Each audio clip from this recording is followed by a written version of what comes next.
রিজিক কাকে বলে? রিজিক আপনারা জানেন কিনা? আপনারা কি ভাত মানে কি রিজিক নাকি? এটা হলো নিকৃষ্ট রিজিক। উৎকৃষ্ট রিজিক হলো, সর্বোৎকৃষ্ট রিজিক হচ্ছে আপনার স্বাস্থ্য। এটা পড়ে দেখেন, হাদিসে আছে। তা আপনার সুস্থতা হচ্ছে সবচেয়ে বড় রিজিক। বড় রিজিকের একটা পুণ্যবতী স্ত্রী, বউ নামাজ পড়ে না, তার মানে আপনার রিজিক নেই। বুঝেন নাই কথা?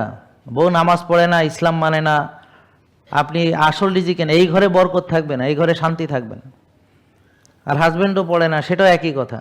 এখন যে বেনামাজি বউয়ের হাতের রান্না খাওয়াও হারাম। কারণ ওইভাবে তো আর এখন হুজুরা ওয়াজ করে না, কারণ দেখা গেলো হ্যার বউ হয়তো নামাজ না পড়ে ঘুমায় পড়ছে, দেখা গেলো নিজের বউ থাকে না। আপনারা জানেন কিনা এটা? কারণ কুফর, এটা তো আমার কথা না, হাদিসে আছে, আমি তো বানায় বলিনি। তারপরে হাদিসে যেভাবে আমাদের সন্তানদের, ছেলেদের লাঠি দিয়ে মারতে বলা হয়েছে প্রয়োজনে, নামাজ না পড়লে, সেটা তো আমরা করিই না। এটা করতে গেলে তো সব আত্মহত্যা করে বসে থাকবে, জেনজি একটাও থাকবে না ঘরে। এটা তো করা সম্ভব না।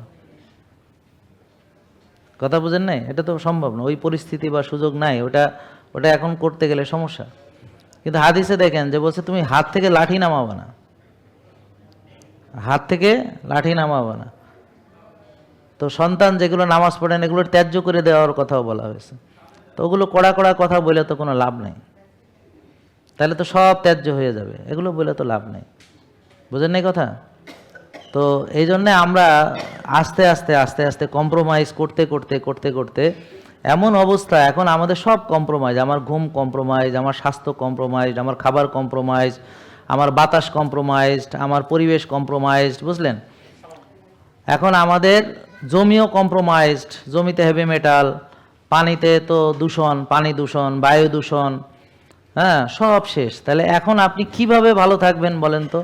তো আস্তে আস্তে দুনিয়াটা এমন হচ্ছে যে আপনাকে গুহায় পালাতে হবে ঈমান রক্ষা করতে হলে। জেকে লাইফস্টাইল লিমিটেড, ওষুধ মুক্ত সুস্থ জীবন।